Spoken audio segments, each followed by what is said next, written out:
কি ভাবছেন? পৃথিবীর মধ্যে 1 থেকে 2% বা তার থেকে একটু বেশি হতে পারে, 3% হতে পারে যারা নিজের ভুল স্বীকার করে, নিজেকে সংযম করে এবং নিজেকে যে ভুলটা করেছে সেটাকে সংশোধন করে নেয়। তারা পৃথিবীর মধ্যে সব থেকে সুখী মানুষ এবং সময়ে ধৈর্য ধারণ করে এবং যে কোনো সময় তারা যে কোনো কাজে ভাবনা চিন্তা করে এবং তারা ধৈর্য ধারণ করে, সময়ের জন্য অপেক্ষা করে। তো এইরকম মানুষ পৃথিবীতে সংখ্যায় খুবই রেয়ার। আমরা যারা নিজেকে ভাবি যে আমরা খুব ধৈর্যশীল, আমরা খুব সংযমী, বা আমরা নিজের ভুল স্বীকার করি, এটা ভুলের স্বর্গে বাস করার মতো।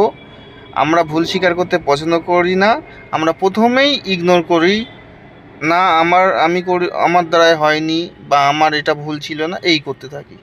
তো কারা কারা নিজের ভুল স্বীকার করেন জাস্ট কমেন্ট করুন। ধন্যবাদ।